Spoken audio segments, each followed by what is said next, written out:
بسم الله الرحمن الرحيم صلى الله على سيدنا محمد وعلى آله وصحبه وسلم ما أنت هلكم waxaan joogsanay anagoo kamida xildhibaanada golaha deegaanka degmada Boorama hadal ka soo yeeray wasiir ka tirsan xukuumadda Soomaaliland wasiirka jidadka oo runtii ku hadlay hadallo aanan ahayn hadal oo nin qarankan xil u hayay oo yiraahdo marka wuxuu ka hadlayay wasiirku inuu ka jawaabo doonayay gobolka Awdal iyo gobolada galbeedka inuu ka jawaabo saamiga iyo tabashooyinka jira ayuu wasiirku inuu ka jawaabo rabay marka waxay la martay wasiirka jid kale la martay oo wuxuu noqday nin jecel inuu noqdo afhayeen beel inuu afhayeen u noqdo wasiir ka jecel buu qaranka xilka u hayo iyo astaanta uu huwan yahay wasiirka waxaan leenahay tabashooyinka gobolka Awdal iyo galbeedkuba ma aha mid wasiir laga tashanayo ma aha mid beel la weydiinayo waa mid qaranka golayaashiisa u yaala waa mid qaranka golayaashiisa hor yaalay aday baarlamaanka iyo aday guurti tahay aday maxaan ku dhahay madaxtooye tahayba qarankuna uu qiray bay ahayd inay tabashooyin jiraan sida daraadeed oo meel la isla dhigay ilaa 2005 oo maxkamadda sareena bariga tiri hadda lagu galo imikana dawladiis kaga dambeeyay ay qireen madaxweynayaashiis kaga dibay madaxweynaha ku magacaabay adiga ee madaxweyne Musabbix wuxuu qirsan yahay oo aaminsan yahay in tabashooyinkaasi ay jiraan waqtiga laakiin la qabanaya la isku maandhaafsan yahay waxa leeyahay imikaan galay madaxtooyada iyo golayaasha xisbiyada iyo leeyihiin tadamana hal la saxo mase aha mid ku jira mugdi sida aad u hadlayso waxaan ku oran lahaa wasiirka oran lahaa wasiir xilka qaranka aad wayso waxaad ka jeceshahay inaad noqoto qaran nin maxaan ku dhahay afhayeen u ah beelaha diga beel ka mid ka soo jeedo inaad afhayeen u noqoto aad ka jeceshahay marka xilka qaranka dadka ka lugoynin qarankana madaxweynaha waxaan leeyahay madaxweyne Muuse kolkaad qoliyaha noocaas ee maxaan ku dhahay qaranka xil u hayaan waxay nagu tahay mas'uuliyad darro inagu tahay inaan kaasoo kala sii daawano waxaad u malaynaysaa shacabka galbeedku inay ka jidad ka sugayaan oo ay ka sugayaan wadooyin laamay inuu sameeyo run ahaantii waa nasiib darro weyn ninka markuu gobolkiisa joogo iyo goboladiisa joogo nooca bulshada Awdal loo hadlay lama hadlayo qof lama hadlayo suldaan laakiin shacabkii galbeedka oo dhan buu la hadlayaa wasiirkana uu yahay waxaan oran lahaa wasiirka hadalkaas raali gelin inaad ka bixiso oo waliba ka bixiyaan afayeenka xukuumadda kale oo ka bixiyo maxaan ku dhahay isagu ku talagalay wuxuu ku talagalay inuu wasiirku oo sida nooca u dhaqmo mas'uuliyad darrada inuu dhaqmo Cabdullaahi Abukar waxaan leenahay kama filaynin inaad nooca u dhaqanto inuu nin wasiir qaran ah oo sida u hadlo laakiin waa nasiib darro waxaan ka sugaynaa madaxweynaha qaranka in uu maxaan ku dhahay hoos u eego mas'uuliyad darrada wasiirkaasi oo ku dhaqaaqay inuu shacabkiisa kala gudubsado inuu cid duulaan ku noqdo oo ahayd run ahaantii qabiyaalad cad u qaawanayd qabiyaalad qaawan oo ku weeraray shacabka mid shacabka oo matalo oo wasiirka u yahay markaan waxaas weydiinayaa ninkaasi ma wasiirba sawaa isku duway gobol mise waa afayeen beeleed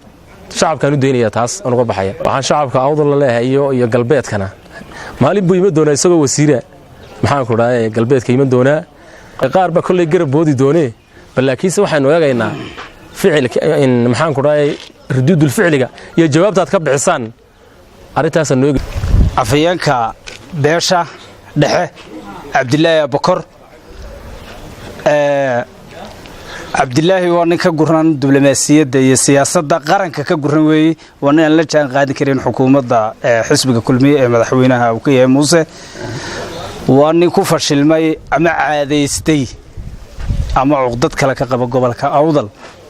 iyo gobolada galbeedka Abdullaahi waa nin cugdad ka qaba cid kasto aan ku abtirsan beesha uu ka soo jeedo Abdullaahi waa markii labaad ee uu si bareeda oo guran oo aragtida iyo garashadaba ka guran uu ugu jawaabo gobolada galbeedka awdal Abdullaahi wuxuu ka soo jeedaa qoys ama reer qiimo badan oo wax weeyaan aanu jaarnahay ama gobolka saaxil cabdilaahi waxa weeyaan waana in meeno beesha uma haysano hase yeeshee waxaad inay ka jawaabaan mas'uuliyiinta uu matalo ee meesha u fadhiya cabdilaahi inaan aad ugu sii dheeraana ma rabno ninkaan hoonka baabuurta maqlayn cabdilaahi waa niman hoonka baabuurta maqlayn inaan aad ugu sii dheeraana ma rabno cabdilaahi waa ninkii babooyinka la dhex tagay carruurtiisa halkaasay naga filan cabdilaahi halkii uu gaadhsiisan yahay waa ninkii ku sheegay dawladdii uu ka tirsanaa ee uu madaxweynuhu magacaabay inay argagixiso ku jirto cabdilaahi waa ninkii isagoo wasiira xukuumadda uu hadda ka tirsan yahay markii labaad isla ereygaa uu burco ka yidhi hargeysana uu ka yidhi madaxweynaha jamhuuriyadda somalilan iyo madaxweyne ku-xigeenka golayaasha qaranka waxaan marti uga nahay mas-uuliyiinta noocaas ee qaarkoodna ay hay-adaha madaxa bannaan ay maamulaan ee hore u caadaystay aflagaadada iyo meelka dhaca gobolka awdal madaxweyne horena waannu kugu sheegnay mar labaadna madaxweyne waannu kugu celinaynaa haddii aanad istareex ku ahayn oonad kula soconin oonad raalli ka ahayn cabdilaahi waxaannu sugaynaa tallaabadaad ka qaado halkaasaad taasaa gobolka awdal maanta uu kaa sugayaa mas-uuliyadda qaran ee aad madaxweynaha ku tahay waxaa ku xidhnaan doontaa tallaabadaad ka qaada cabdilaahi abukar cabdilaahi iyo kayrkii kama hadli karaan saamiga gobolka awdal martina ugama nihin afhayeenna uma noqon karaan beesha iyo beelaha dhexatoonana cabdilaahi iyo shakhsiyaad badan oo naan jeclayn halkan inaan ka magacawno oo dhowr jeer isku dayay inay iyagoo raba inay gobolka awdal u jawaabaan kula raalligeliyaan madaxweynaha hase yeeshee jawaabtii shalay oo ahayd markii labaadee ka soo yeedho wasiirka gaadiidka waddooyinka iyo jidadka iyo gaadiidka aan isdhi malaha madaxweynihii bay ama xab buu ogaaday dee ninku waa nin wasiire in xilka laga qaadayo taasoo is yidhi aad jallaafo ugu sii dhigtid madaxweynaha maadaama wakhtiga uu ku soo beegay jawaabta iyo cayda gobolka awdal ay tahay wakhti xasaasiya wasiir annagu adaannu kugu qajilnay markaad hadlaysay laakiin in la qayoonaya ama qajilaya ama xishoonaya kulley ma tiide waxaannu ku leenahay haddii damiir jiro haddii aad aragti ama ciduun in ku danaynaysa ay jirto kula soo hadashay inaad abology degdega ka bixiso adoo weliba raaligelin jilbaha haysta gobolka iyo reerka iskugu iman mayno gobolka wasiir cagta soo dhigi maysid cagta soo gelin maysid gobolka awdal intaanad kelmaddaasi ka bixin raaligelin taa ku bishaarayso qaar baa isku sawiri doona kuwa reer awdal waxaan leenahay war damiirkiina iyo dadnimadiina ilaashada muuqiisaa kaaga filan kamaradaad la gashee aragtidana muuqiisaa nagaga filane cabdilaahi wixii aynu odhan lahayn waxa weeyaan wax badan inaan kusii taagsanna ma jeclin waana dee isaguba iska bahdileen aad iyo aad baan runtii madaxweyne aan mar labaad iyo mar saddexaad leenahay haddii uu ka qaadi waayo xilka shakhsigaa caadaystay ama wuxuu ka qaban waayo dee waa inay ree awdal ogaadaan halkaa waxa u yaalla ree awdal waa inay ogaadaan wixii madaxweynuhu ku hadli kari waayey wixii shakhsiyaad kale ku hadli kari waayeen inuu cabdilaahi ku matalayo abukor cabdilaahi abukor inuu ku matalayo ha ogaadaan ree awdal xildhibaanada gobolka awdal waxaanu leenahay waa inay wasiirkaa weydiiyaan wixii ku kalifay aflagaadada iyo saamiga gobolka ama awood qaybsiga gobolka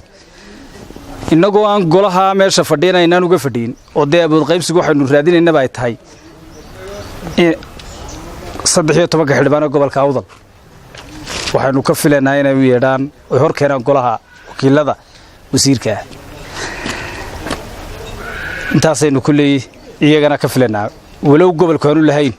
wasiir u hadli kara sida cabdilaahi iyo kayrkii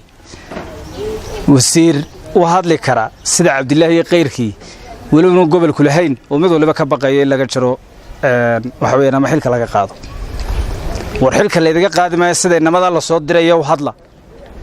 dalka ciidamo leh waynu wada leenahay lama joogno waynu wada joognaa ha ku dhiiradaan wasiirada raawdal sida kuwa ay u hadlayaan waa inay ula hadlaan ama ay u jawaabaan السلام عليكم ورحمة الله وبركاته